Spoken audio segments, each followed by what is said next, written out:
Welcome, everybody, to this episode. We are doing a live read of a story from one of our books. So, Smart and Easy English has published a few books. We're going to read from one of them, super short stories in English for English learners like you. If you're interested in purchasing the book, just Google Smart and Easy English books or type super short stories English, Smart and Easy English, and you'll be able to follow the link to purchase them. But anyway, we're going to read a story from one of our books, and it is called The Party Guests. It's a sort of a thriller, suspenseful, I guess horror story. It's not long, but this is a live read. So what we're going to do is I'm going to read a few paragraphs, and then we're going to pause, and we're going to discuss with our guest, Leon.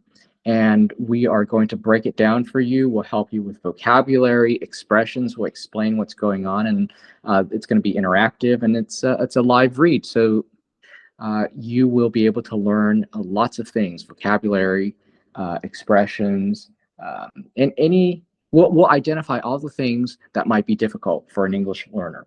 All right, but without further ado, let's get started. First, let's say hello to Leon. How are you? Good, Ben. How's it going, man? Great. Thank you so much for joining. I'm excited to do this live read with you. Yeah, me too. Thank you for inviting me. Hey, everyone, what's up? Hopefully, everyone's doing well. Yep. Hope you guys are all doing well. Thank you for joining for this live read. The story is The Party Guests. Let's get started.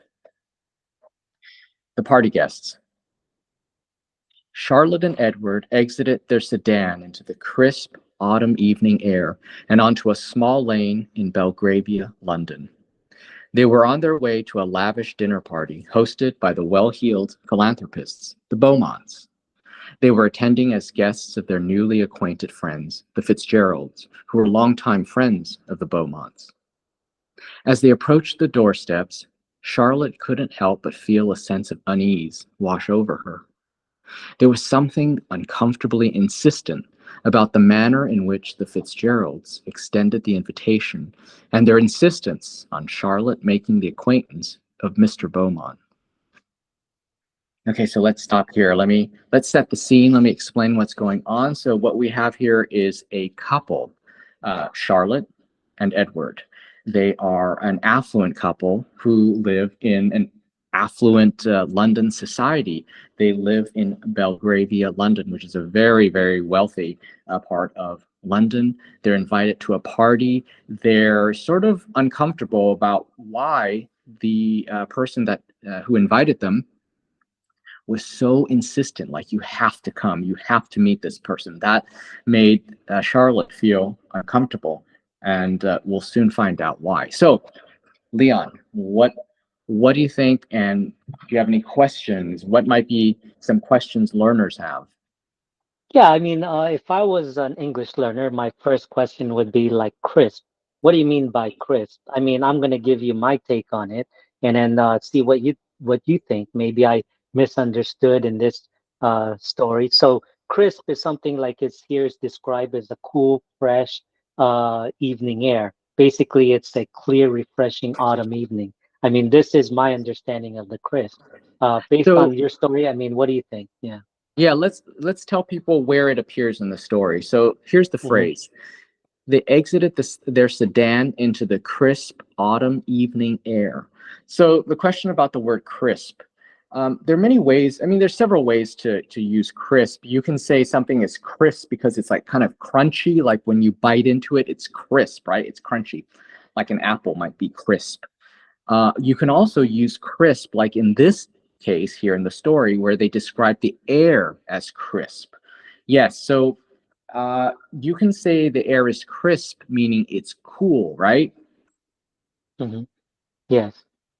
And we often use the word crisp to describe air that is cool, or air that the way the air feels in autumn. That's a common adjective to describe the weather, the air, the temperature when we're describing fall weather. So yeah, that's what crisp means.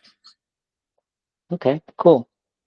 Yeah, I couldn't agree with you more. My next question, if I was an English learner, it talked about like a small lane in Belgravia. I mean, Yeah, what is Belgravia? Um, sure. for me, it's something like a super fancy, I guess, kind of upscale neighborhood in London, and it's known for its rich residents and posh vibe. What is your take on that Belgravia in Well, that's London? exactly what it is. It's a neighborhood in central London that's very expensive and very elegant, very wealthy, and they're known for these row houses where houses are lined up one next to the other, and they're very beautiful, very posh. It's just a very, very wealthy area of London. Ah, cool. My next question is well-heeled. Well-heeled. To my understanding, it's a casual way of saying someone is wealthy or well off, like the Beaumonts in the story. What is your take on this well-heeled in your So, story there? all right, so let's tell people where it appears. The word well-heeled is in the sentence. Let's see here. The dinner party was hosted by the well-heeled philanthropists. So the philanthropists, people who do charity, right? The Mhm. philanthropists are described as well-heeled. So well-heeled means very, sophisticated, very like high society. It kind of just describes people like that. People who are well-traveled, educated, have had great Mhm. experiences in their lives. Basically, it means that they're sophisticated and tends to imply that they have some money. Okay, cool. Now you just talked about philanthropists. I mean, if I'm an English learner, especially if I'm a learner, a basic learner, what is a philanthropist? I mean, to me, it's like a rich people who love to give away their money to charity and good causes. That seems like what you read. So what is your take on that? Right. That's Yes, absolutely sir. right. Philanthropists are people who tend to be very wealthy, and they make it almost their business to donate, to give away money, to help people who are in need.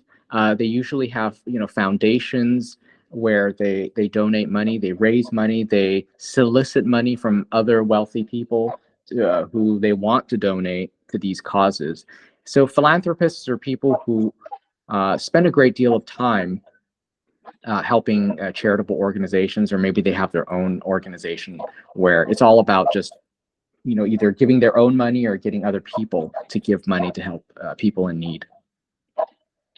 Now, this next one is kind of a doozy. It's like unease wash over her. I mean, I'm like, if I'm an English learner, I'm like, hey, what is unease wash over her?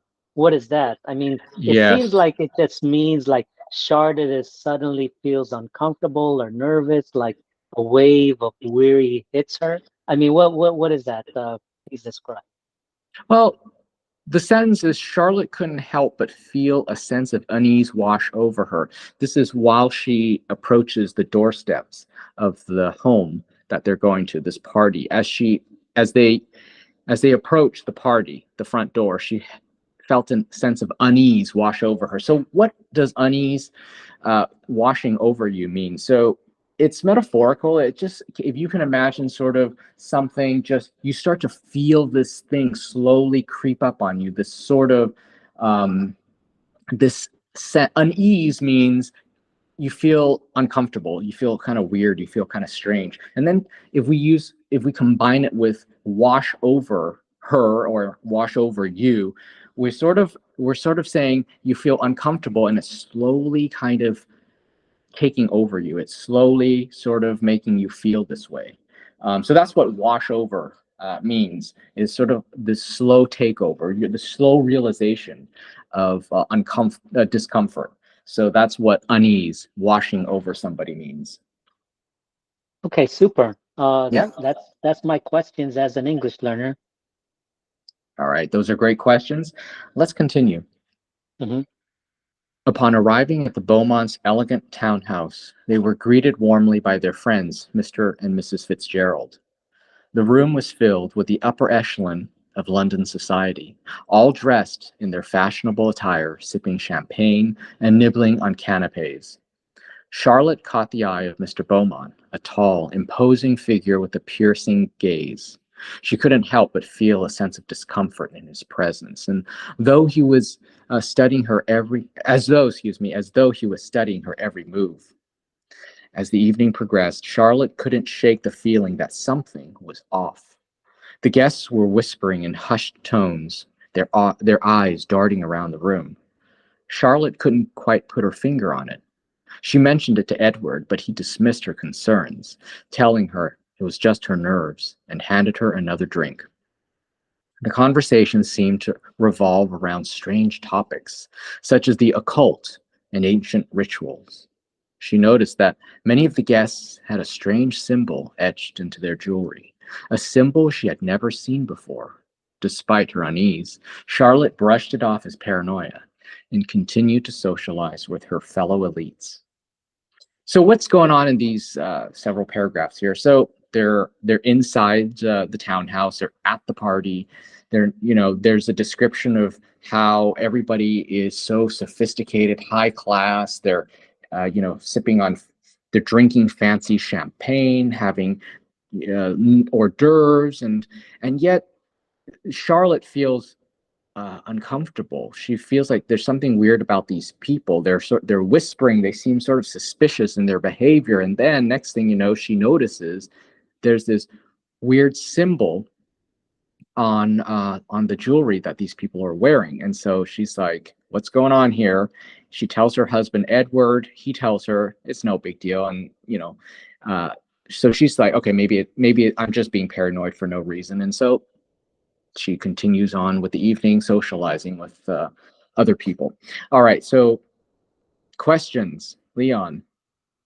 Yeah, I mean, the first thing I would say is, as an English learner, is like echelon. What's echelon? And for me, is it like a level or rank in society?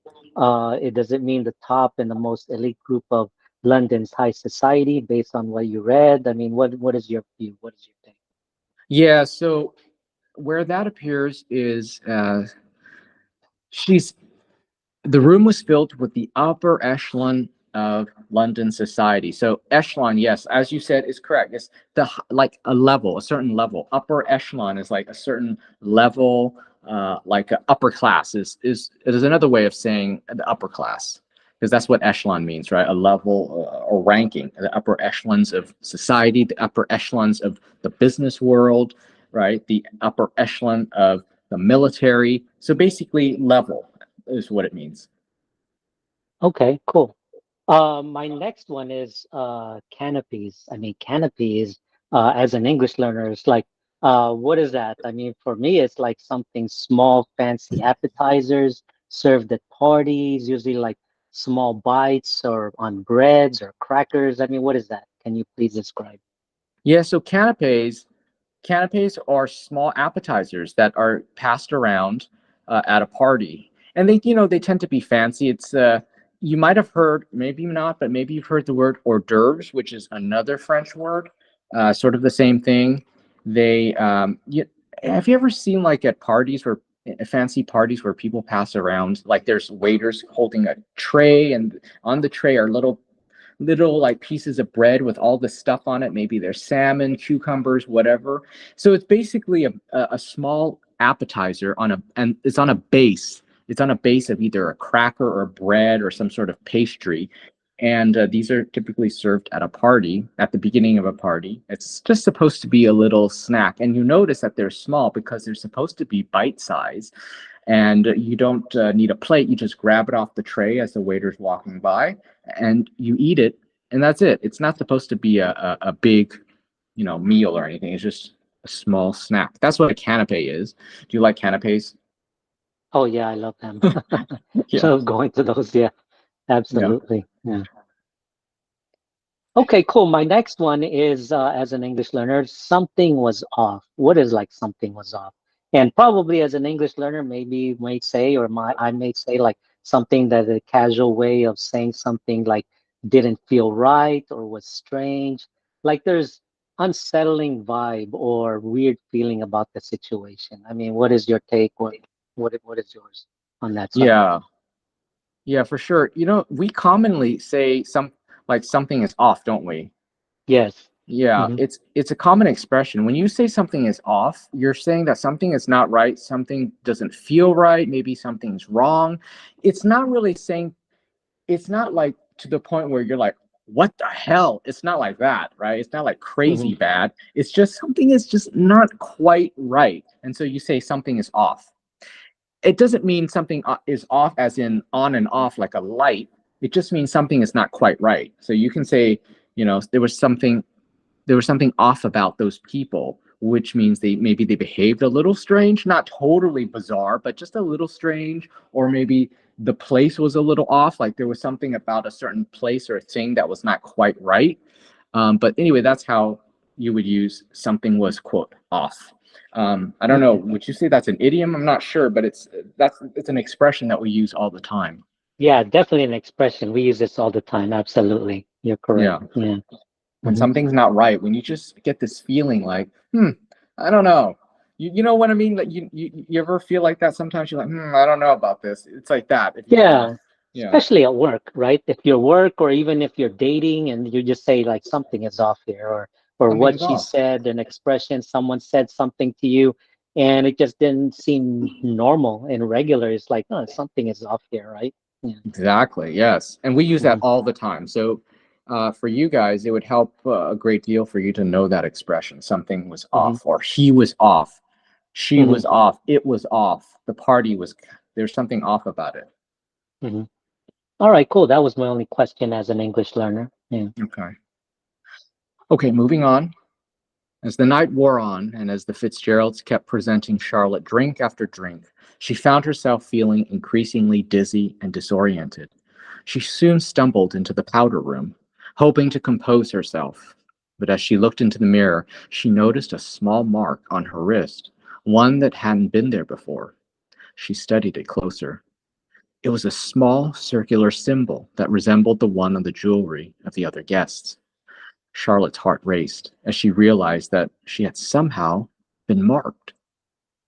Charlotte darted into the hallway, screaming for Edward. She was frantic and not responsive to Edward's consolations. She remembered little else before waking up in their bed the next morning. It was as if the whole soiree was a dream. Okay, so what happened? What's happening? She is not feeling well. She's been drinking maybe a few too many drinks. She feels dizzy. She goes into the powder room, which is a bathroom, which is a small bathroom. We'll talk about that in just a second. And she notices something strange on her wrist that resembled the symbol that she saw on the other guest's jewelry. She's freaking out. She runs into the hallway screaming for her husband Edward, and then who knows what happens? Maybe she faints or whatever. Anyway, she wakes up in their bed the next morning, and who knows? Was it a dream? Did any of this happen? We'll know when we continue. But let's break it down for people. Leon. Yeah, as an English learner, my first thing is like as the night wore on. What is that? Night wore on. Elaborate. And for me, is like a way of saying as the evening progressed or as Mm-hmm. time passed during the night. So, what is your view on that? What is your take on that? Yeah, I think that it could be confusing to an English learner because you're looking at the verb war, W-O-R-E, war, and you're thinking war is the past tense of wear. So wear like to wear a dress, to wear a jacket, and then you're thinking, oh, it's the past tense of wear. So then it's war, and so how can the night war? What's going on? Okay, so it's an expression. It's as the night wore on. It means I'm sorry, and it's not an expression. It's you can use where or war in this way, where you're saying that, as you described correctly, Leon, that it's about the passage of time. So as the night wore on, just basically means as the night progressed, as the night continued. That's that's how we use the word. That's how you can use the word war, and it has nothing to do with like wearing clothes or the past tense of wear. Okay, super. Yeah. My next question as English learner is heart race. Heart race? You mean my heart was racing? So for me, it's like what based on your story is like Charlotte got really scared or nervous, causing her heart to beat quickly. What was your take on Yes. that? Yeah, Hmm. yes. It's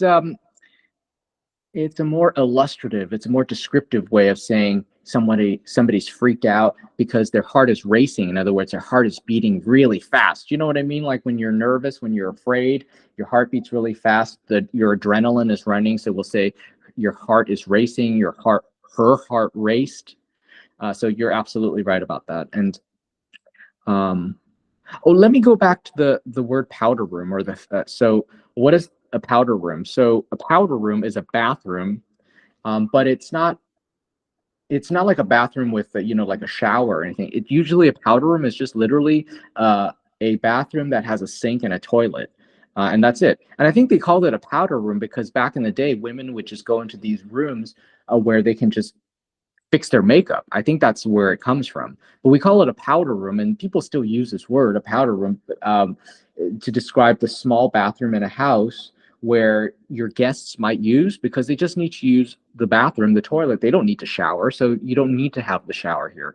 The showers are more reserved for the bigger bathrooms in the private parts of the house. The powder room is just for guests to use. It's a place where they can use the bathroom, and women might want to fix their makeup or whatever. And I get it. Like, it might sound a bit passe, like, oh, we're calling it a powder room so women can fix their makeup. But I think this is like an old-fashioned term. Okay. All right, cool. My next question as an English learner is this word soiree. I mean, for me, a soiree, is that like a French word or something? But to me, it's a fancy word for an evening party, usually something elegant or formal. I mean, what is that? Yeah, What do you yeah, it's think? definitely a French word. It's a French Hmm. word that has made its way into American English. We use it. We use it typically. Yes, it means party, but it tends to also mean a party of the fancier variety, of the fancier type. So sort of a fancy gathering. It implies that it's fancy, but it is essentially a party. Mm. All Yeah. right, cool. Yeah, that's my only question. Okay. All right, let's continue. Honey, the party last night, Charlotte began, craning her neck toward Edward, who was walking toward the bathroom. Darling, I need to hurry. I have a business meeting with the Fitzgerald this morning, and then a flight to Paris to meet those antique dealers. Don't you remember?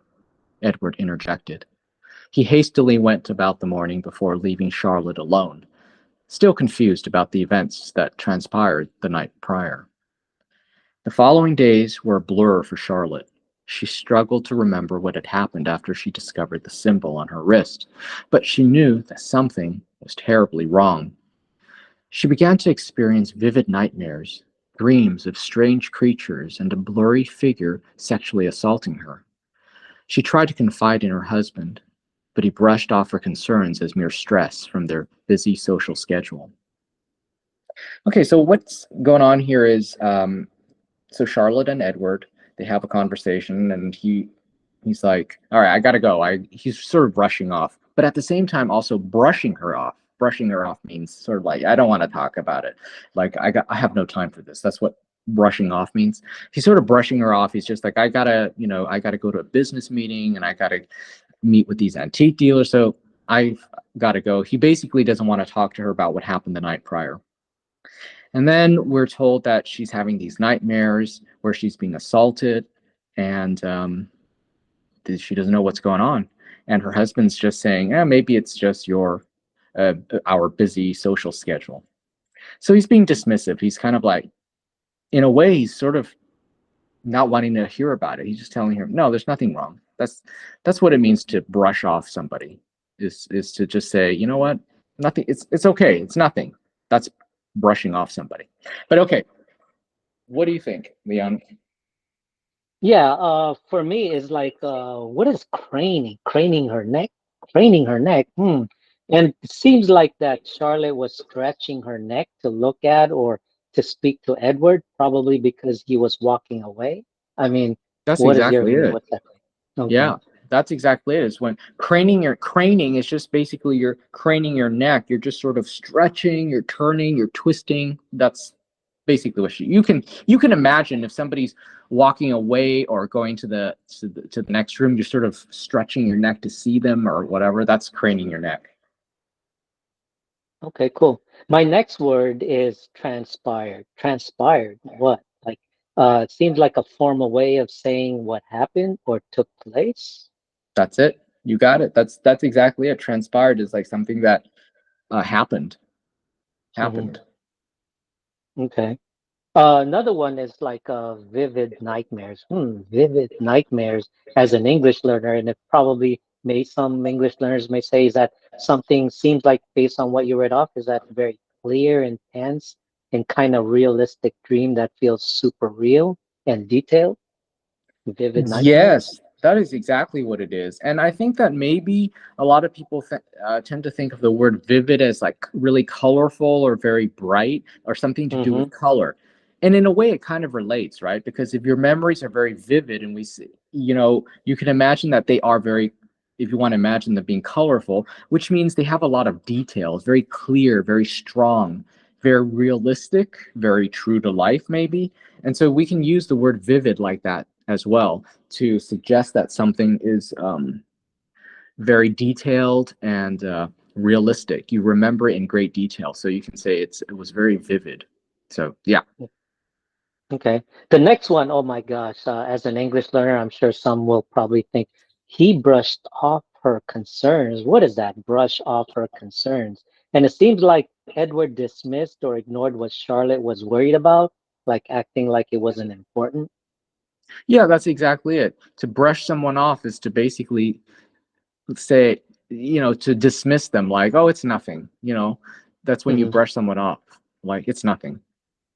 Hmm. You know, Doesn't mean like to brush your teeth. no, no, No, it go does ahead. not. Yeah, Yeah. it's a different. Mm. It doesn't mean like to brush something like brushing your hair or brush your teeth. So it's used Yeah. in a way just to say that you're basically saying to somebody, no, you're wrong. It doesn't exist. It's nothing. That's basically it. You're telling Hmm. somebody they're wrong or it doesn't exist, Hmm. diminishing it, making it seem like it's less than it actually is. Yeah. Like someone is there giving you a hard time, just brush them off. Yeah, Yeah. like don't even give them any time. Like forget about it. It's nothing. Hmm. Yeah. All right, cool. That was my only question.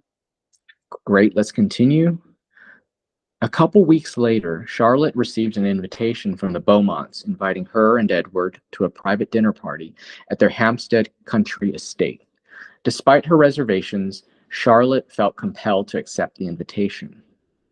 Upon arriving at the estate, Charlotte and Edward were greeted again by Mr. and Mrs. Fitzgerald. "Oh, what a surprise to see you both," remarked Charlotte.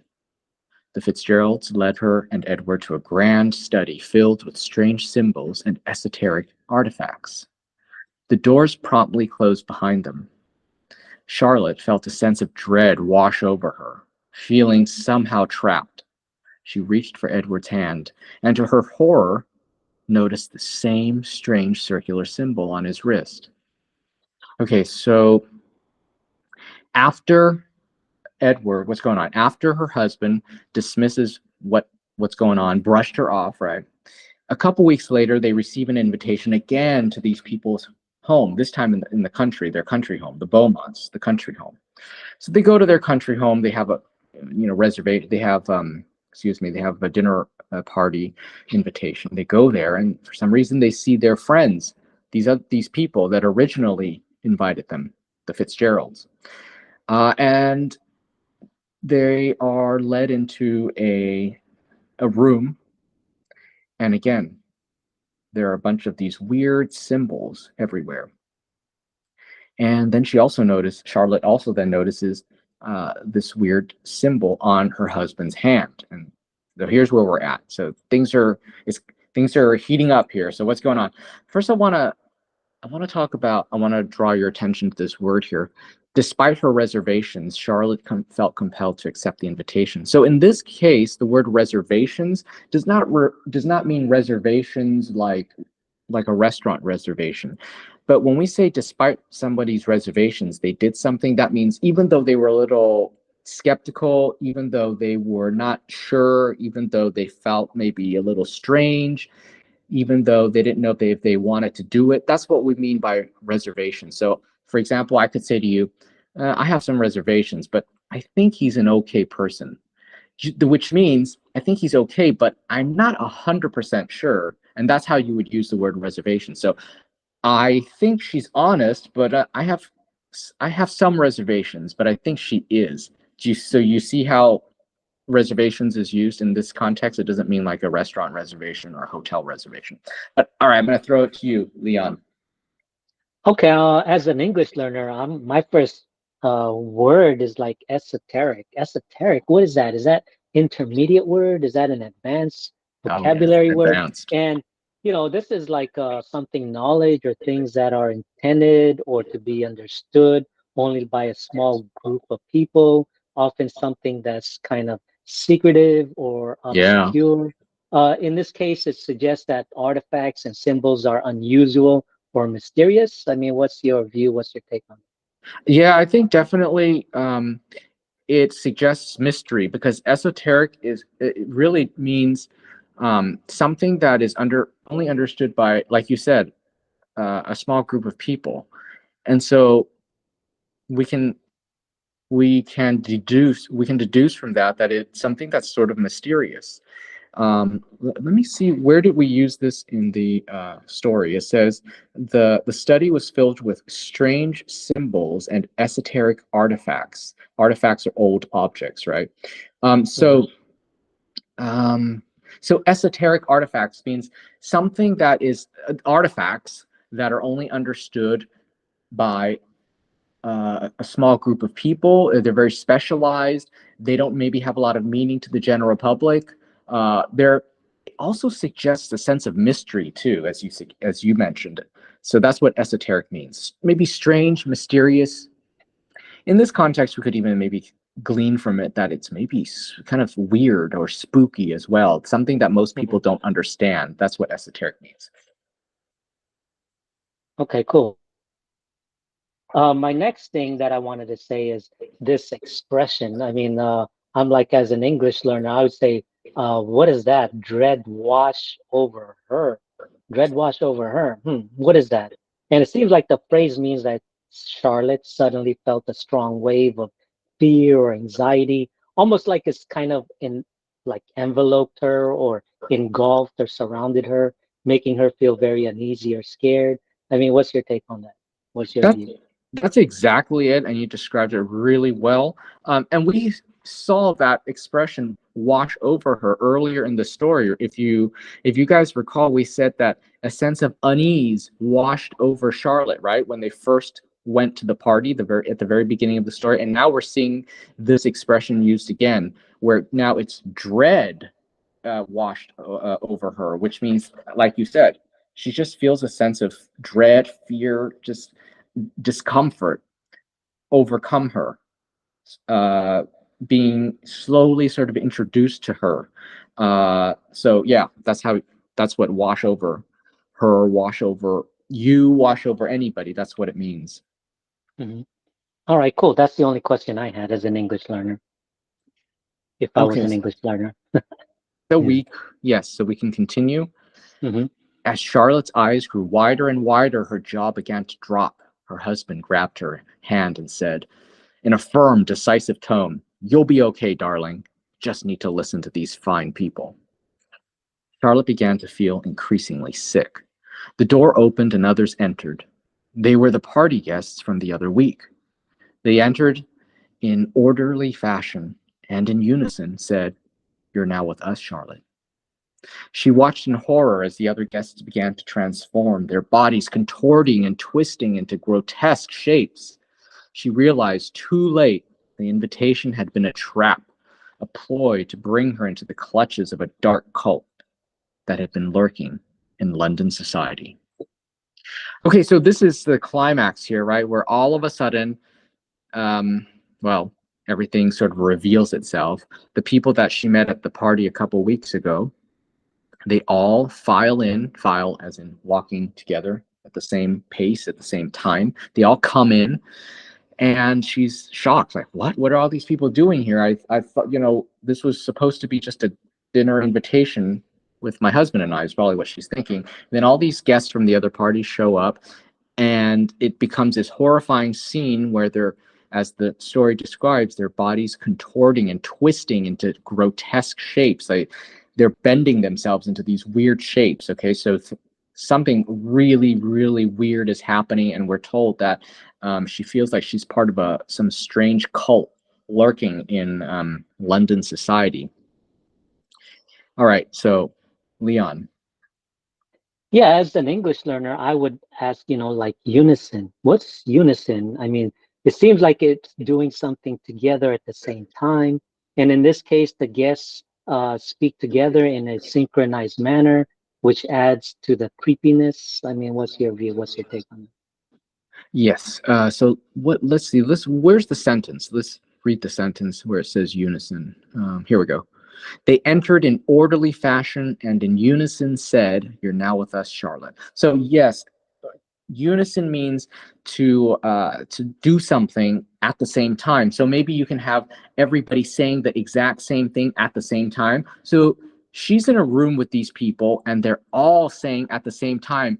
It is kind of creepy if like 20 people at the same time are saying, "You're now with us, Charlotte," right? Can you imagine? it? That's what unison means. So to do something exactly simultaneously at the same time. Okay, cool. The next word is that as an English learner would ask is ploy. What is ploy? And it seems like it's something clever or deceptive trick used to achieve a specific good. Like here in this story, it seems like it indicates the invitation was kind of a cunning scheme to lure Charlotte into danger. I mean, what is that? Yeah. What's your Yeah, view? that's exactly it. It was a ploy to bring her into this cult, a ploy. So the exactly what you said, ploy being like it was a trick, basically means like it was a trick or a trap or some clever, deceitful way of tricking somebody. Uh, Tricking somebody. That's it. That's a ploy. It's a trick, like a plan that's designed to trick somebody. Mhm. The next vocabulary that I would address is clutches. I mean, clutches. What's clutches? And it seems like this word applies being held tightly or under control, usually in a threatening way. And in this story, it suggests that Charlotte's being caught or trapped by the dark cult. I mean, what's that? What's your Yeah. view? Yeah, so the sentence is, it was a ploy to bring her into the clutches of a dark cult. So clutches here means, yeah, to bring her into, the clutches is sort of like to make somebody to feel trapped, just as you described, so that they can be seized, so they can be grabbed, so they can be kept and held. Uh, you can imagine in the clutches of like somebody just grabbing you by the arm. You're in the clutches of somebody. If somebody just grabs you and you're not able to move, but it's also metaphoric here in that it's not so much that they're physically grabbing her so much as it's almost like being trapped, isn't it? Hmm. Yes. So being trapped and part of this cult, and that's how we're using the word clutches to mean sort of being trapped. Lured and being trapped is what clutches would mean here. Okay, cool. That's the only question I would have. Okay, so let's finish up. This is the last part of the story here. Hmm. The congregation assured her she wouldn't be harmed, but rather very well cared for the next 8 or so months. "You will not be allowed to leave the estate during your pregnancy," said Mr. Fitzgerald. Charlotte was confused and horrified, nearly ready to faint. She was led to a settee nearby. The guest spent the next hour explaining to her that she had been chosen to bear the child of Mr. Beaumont, and the seed was planted that night of the party.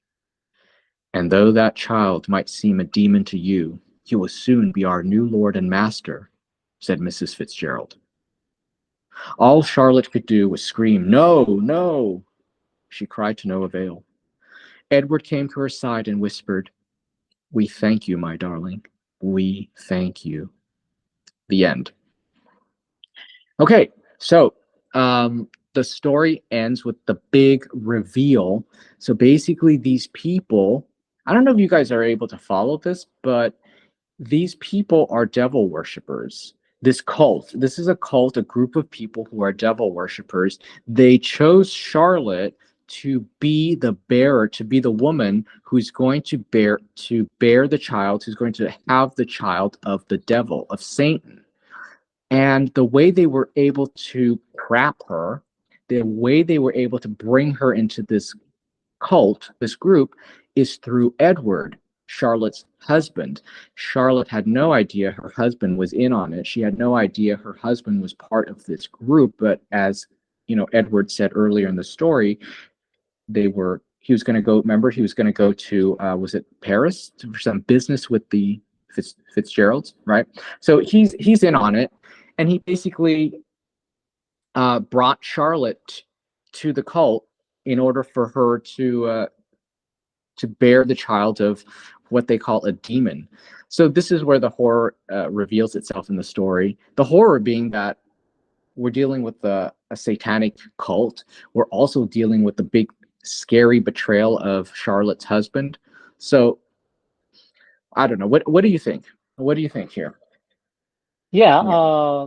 I got this word, sate. I mean, sate, is that another intermediate or advanced vocabulary word? And it seems like it's a fancy word for a small couch or sofa. And in this story, it seems like Charlotte is led to sit, emphasizing on somewhat elegant but uncomfortable situation.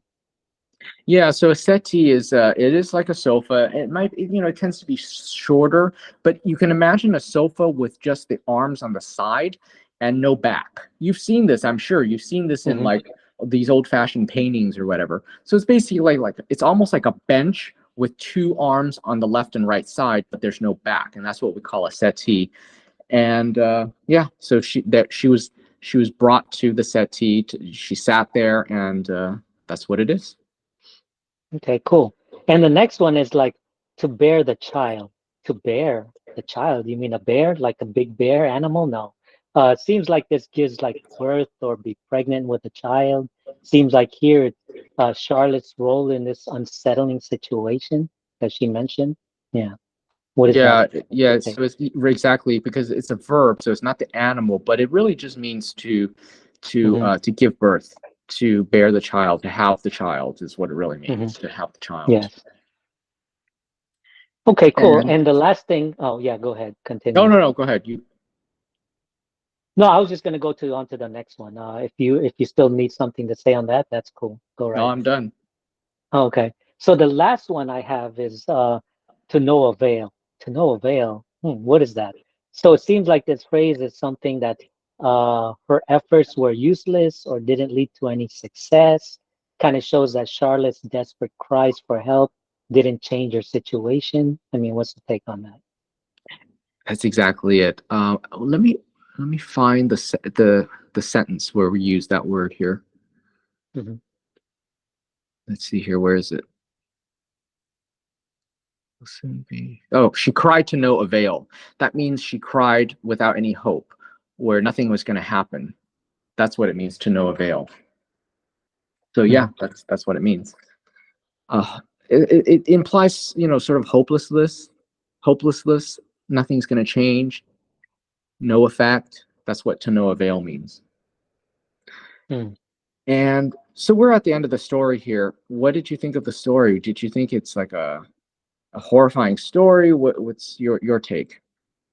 Yeah, I mean it's a pretty creepy story. I mean, belonging to this cult and dark cult and luring her in there and taking advantage of her, sexually assaulting and not to her, her wishes, right? And her Yeah, husband was behind it.